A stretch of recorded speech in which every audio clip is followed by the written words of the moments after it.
예, 제가 직장 생활을 처음 시작할 때 회사에 들어가 보면 무슨 일을 해야 될지, 그리고 어떻게 해야 또 회사에 그 일을 잘 할 수 있을지 보면 당황할 때가 많이 있습니다. 그런데 각 회사에서 보면 그런 규정집이나 그런 매뉴얼이 다 있습니다. 왜냐하면 그것이 없으면 중구난방으로 막 이렇게 처리할 수가 있거든요. 그래서 그 회사에 맞게끔 다 규정을 만들고 매뉴얼도 만드는 겁니다. 그것이 있음으로 해서 어떻게 우리가 일을 혼동되지 않고 규칙적으로 할 수가 있습니다. 마찬가지로 우리나라도 마찬가지입니다. 나라도 이게 다스리려면 어때요? 뭔가 정해져야 되는 게 있거든요. 그걸 우리가 법이라고 그럽니다. 그래서 그 법을 딱 만들어야 그 법대로 지켜야 서로 질서가 지켜지고 서로 싸우지 않는다는 거죠. 그래서 뭐 우리가 법을 하면 뭐 헌법부터 시작해서 형법, 민사법, 민법, 뭐 상법, 뭐 여러 가지 법들이 그래서 함께 존재하고 있는 겁니다. 우리가 다 알 수는 없지만 그래도 우리가 살아가면서 최소한의 필요한 법들은 우리가 상식적으로 우리가 알고 그걸 지켜나가는 것입니다.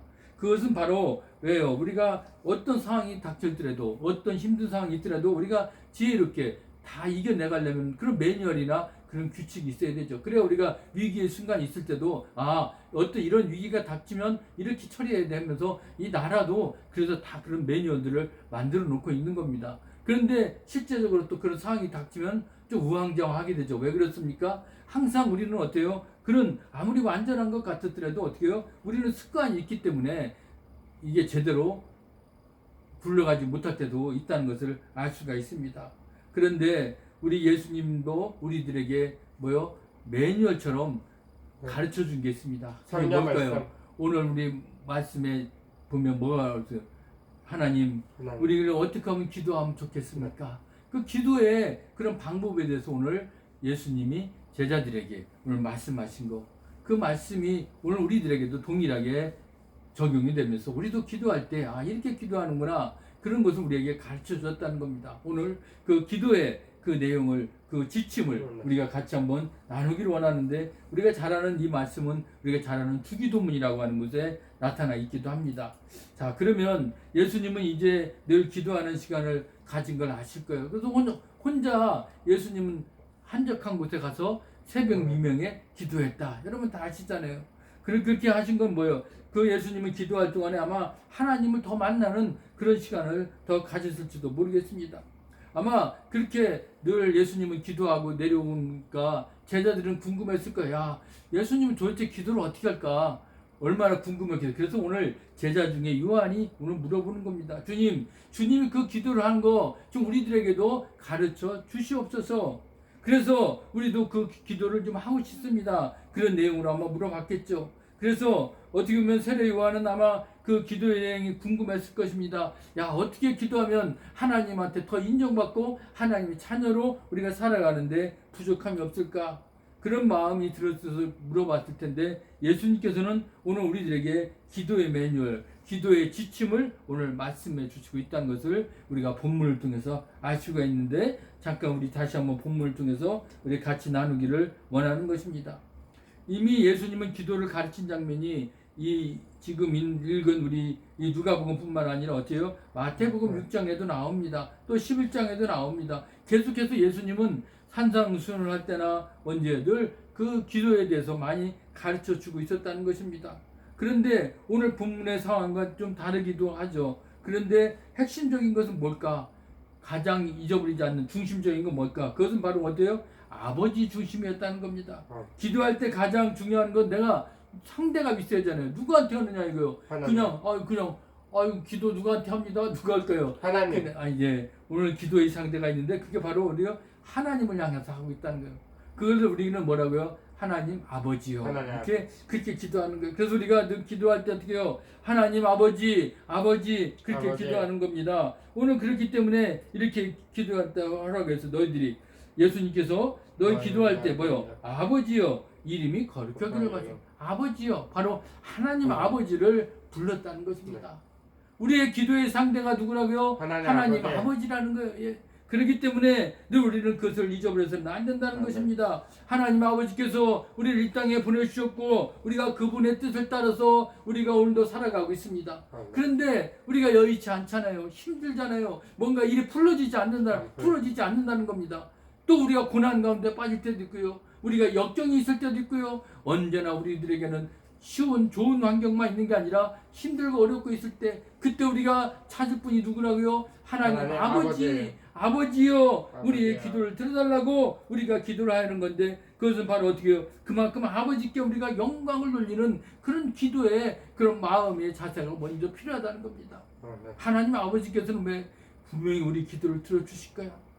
이 세상을 창조하신 하나님 아버지 그분께 우리는 들은 그런 간절한 기도 그분님 이름만이 거룩히 여김을 받으신다는 것을 우리가 잊어서는 안 된다는 겁니다. 아버지의 이름이 높여지기를 원하는 것입니다. 그래서 아버지의 뜻대로 우리가 상하는 건데 그 아버지의 뜻이 어디에 임하냐? 바로 그것은 하나님 아버지의 나라. 그래서 나라가 임하옵시오며 바로 이 나라는 어디라고요? 하나님 나라라는 것입니다. 하나님의 나라. 아버지가 다스리는 나라를 얘기합니다. 아버지가 권위 아래서 우리 온 백성들이 어떻게 해요? 다 복종하고 순종하는 거예요. 그 예수님은 늘 천국이 가까이 왔다 이렇게 선언하셨어요. 그 얘기는 뭡니까? 바로 하나님 나라가 이제 이루어질 것이다 그렇게 얘기하신 것입니다. 하나님 나라 어떻게 보면 하나님 나라는 이 세상 모든 것 만물을 통치하시는 그런 나라이기도 합니다. 분명히 하나님이 주님이 다시 오셔서 재림할 그때 이제 우리는 하나님 나라가 다시 이루어진다 완성된다는 것을 알 수가 있습니다. 그렇기 때문에 늘 우리는 어떻게 기도합니까? 하나님 아버지의 뜻대로 하나님의 그 나라가 임하게 해달라고 우리가 기도하는 것은 바로 당연하다는 것입니다. 왜?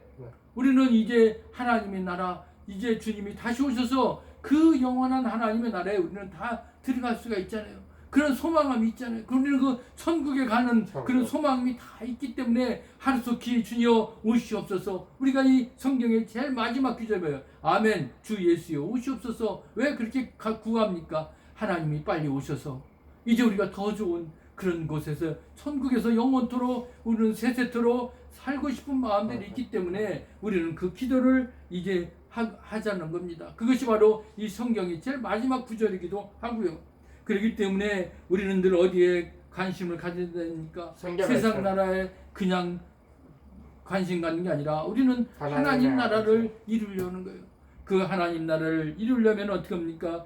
하루속히 복음이 전하지 않는 곳 주님을 알지 못하는 자들에게 어떻게요? 전도를 해야 돼요. 맞아요. 전도가 그렇기 때문에 중요한 겁니다. 전도를 통해서 우리가 주님을 알지 못하는 자들에게 빨리 하나님 나라를 알려야 되고 또 주님을 알지 못하는 땅, 저 열방 가운데 아직도 지금도 주님을 알지 못하는 미전도 종족이 있어요. 그 나라, 그까지도 우리가 복음을 전하기 위해서 우리가 온갖 정성과 힘을 다해서 나가는 겁니다. 그것이 우리 열방 선교의 비전과 꿈이기도 하고요. 아니 우리 믿는 사람이라면 우리 모두가 그래서 하나님 아버지의 나라가 임하달라고 그 아버지의 나라 그것은 바로 온 이 열방 가운데 하나님을 다 믿는 그런 백성들이 일어나도록 하는 거예요. 그 마음을 가지고 우리가 오늘도 나아갈 수 있는 그런 마음의 준비가 되시기를 주님의 이름으로 부탁합니다. 그러고 나서 뭐라고 그럽니까? 이제 하나님은 분명히 얘기하고 있죠. 우리에게 날마다 일용할 양식을 주시옵고 그런데 하나님의 나라를 우리가 살아가려면 어떻게 해요? 우리 삶이 건강해지잖아요. 그러려면 어떻게 해요? 우리가 먹어야 되잖아요. 그래서 우리가 음식도 어떻게 됩니까? 우리가 먹어야 되고 그리고 옷도 입고요. 그리고 우리가 또 살아가는데 필요한 것들 집도 다 우리가 그래서 갖추는 겁니다. 그렇기 때문에 우리가 매일매일 살아가는 이 삶이 어떻게 보면은 일용할 양식 그냥 먹는 것만 끝나는 것이 아니라 우리가 입어야 되고 또 집에서 잠도 자야 되고 우리가 일도 해야 되고 모든 것을 다 포함하고 있는 겁니다. 단순히 여기서 그냥 일용할 양식이라니까 야 우리가 굶어서 먹을 것만 주십시오. 그것이 아니라는 겁니다. 여기에 있는 일용할 양식을 뭐요? 우리가 살아가고 있는데 모든 필요한 부분들 다 얘기하는 거예요.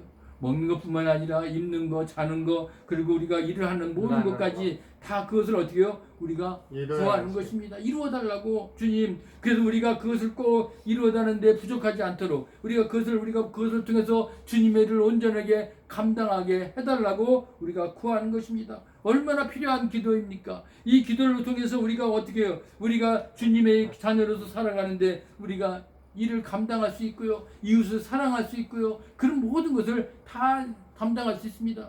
우리가 제대로 먹지 못하고 제대로 잠도 못 자고 제대로 입지도 못하면 우리가 어떻게 남을 도와줄 수 있습니까? 도와줄 수 없잖아요. 내가 먼저 채워줘야 되잖아요. 내가 먼저 잘 먹고 잘 입고 잘 자고 그래서 어떻게 해요? 그 힘으로 다른 사람을 도와줄 수 있는 그런 마음을 우리가 갖는 게 필요하다는 것입니다. 그래서 오늘 우리에게 기도가 뭐라고요? 주님 날마다 일용할 양식을 주시옵고 우리가 이렇게 기도하는 겁니다. 내가 먼저 채워져야 내가 온전해져야 어떻게요? 다른 사람을 섬기고 도와줄 수가 있다는 것을 잊어서는 안 될 것입니다. 오늘 그렇게 기도하고 나서 또 어떻게 기도하라고 그러냐면 오늘 관계와 유혹에 대해서도 얘기합니다. 여러분 우리가 사람이 살아가는 데 있어서 어때요? 내가 그냥 열심히 살다 보면 어때요? 사람들 마음에 뭐가 있습니까? 욕심이 생겨. 욕심. 그래서 내가 나 지금 내가 먹고 싶은 거 더 먹고 싶어. 그리고 내가 더 입을 것도 더 입고 싶고 더 좋은 집에 살고 싶고 그러다 보면 욕심이 자꾸 채워집니다. 욕심이 채워지다 보면 어떻게 해요? 경쟁하게 되잖아요. 그리고 그러다 보면 어떻게 해요? 그 좀 다른 사람 것도 본의 아니게 빼앗을 수 있어요. 그러면 어떻게 해요? 그게 문제가 되는 거죠. 다른 사람을 빼앗게 되고 그 욕심 가지고 내가 더 많은 걸 잊게 되고 많은 걸 가지려고 하다 보니까 사람들과의 관계가 틀어지고 싸우고 그런다는 겁니다. 그렇기 때문에 그런 상처받은 사람들이 너무나 많다는 거예요. 그 마음 안에 너무나 많이 가는 걸 가지고 있습니다. 그것이 뭡니까? 결국 나로 인해서 다른 사람에게 죄를 끼칠 수도 있고 그리고 다른 사람이 또 나에게 피해를 입을 수도 있어요. 그런 관계 가운데 있어도 우리는 뭐라고 그러니까 우리 죄를 모든 사람을 용서하는 기도를 드리라고 오늘 예수님은 말씀하고 있는 겁니다. 왜 그렇습니까? 예수님은 우리 죄를 어떻게 해요? 사하여 주셨잖아요. 우리 죄 때문에 어디서 죽으셨어요? 십자가에서 죽으셨잖아요. 우리 죄 때문에. 그렇다면 우리는 어떻게 우리는 내 이웃과의 관계가 힘들고 어려운 사람이 있을지라도 그를 어떻게 해요? 우리도 용서해야 된다는 겁니다. 용서하라는 거예요. 용서하는 마음이 없으면 우리가 우리 죄를 주님은 용서해 주셨는데 왜 우리가 다른 사람을 용서하지 못하겠습니까? 그래서 오늘 그렇게 얘기한 거예요. 오늘 하나님께 주님 죄를 사하여 주시옵고 그래서 지금 어떻게 해요? 지금 주님이 나를 사하여 준 것 같이 다른 사람의 그런 죄도 사하여 달라고 우리가 기도하고 그렇게 주님께 구하는 것입니다. 그 얘기는 뭡니까? 이제 죄사함을 통해서 주님이 주시는 그 권세와 은혜를 나도 누리기를 원합니다. 우리 인간의 삶 가운데 우리가 어떻게 온전하게 완전할 수가 없잖아요. 얼마나 우리가 살아가면서 많은 힘들고 어려운 우리들이 나로 인해서 관계를 맺을 수도 있다는 거예요. 그래서 우리가 죄를 짓고 살아갑니다. 우리는 그리스도 안에서 그렇기 때문에 우리가 언제요? 일일이 그 죄를 고백하고 우리가 그걸 통해서 끊임없이 우리가 또 용서받고 우리가 나아가는 겁니다. 그래서 우리를 매일매일 용서하고 우리가 죄를 고백할 때 우리 죄를 미쁘시니 다 용서해 사하여 주신다고 하지 않았습니까?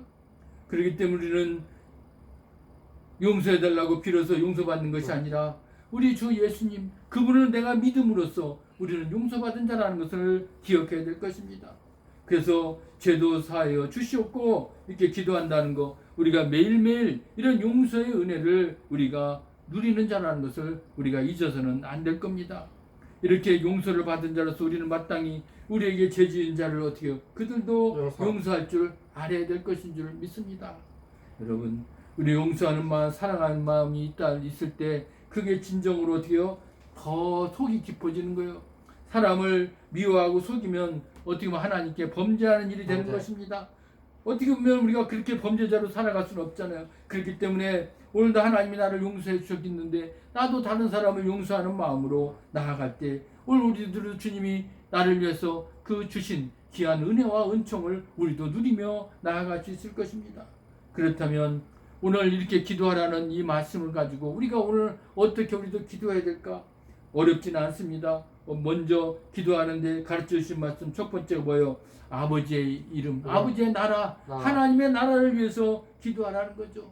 그리고 항상 우리 기도의 대상은 누구요? 하나님 아버지. 예, 이걸 잊어서는 안 되고요. 그 다음에 우리에게 주실 일용할 양식, 우리가 먹고 이렇게 누리는 모든 것들을 주님 주시옵소서. 그래서 우리가 어떻게 해요? 그 힘으로 다른 사람을 섬길 수가 있습니다. 그리고 다른 사람과의 관계에 있을 때 힘들고 어려운 것은 뭐예요? 바로 죄라는 것입니다. 그 죄를 어떻게 해요? 주님은 우리 죄를 용서해 주셨는데 왜 우리가 다른 사람의 죄를 용서할 수가 없겠습니까? 다른 사람의 죄를 우리가 용서해 줄 수 있는 그런 마음을 가지고 기도하라는 겁니다. 이것이 바로 내가 너희들에게 기도의 모델이고 지침이라는 것을 예수님은 오늘 말씀하고 있습니다. 이렇게 예수님은 오늘 제자들에게 이 기도의 내용을 구체적으로 가르쳐줬다는 것을 우리가 다시 한번 되새기면서 우리도 오늘 기도할 때 늘 주님 하나님 아버지요, 일용할 양식을 우리에게 주셨고 또 우리의 죄진자처럼 우리 죄를 사하여 주셨고 이렇게 늘 다른 사람을 용서하는 마음의 기도를 함으로써 하나님께 주시는 그 권위와 은혜를 여러분 다 누릴 수 있기를 주의 이름으로 간절히 부탁합니다. 살아서 역사하신 아버지 하나님 감사합니다.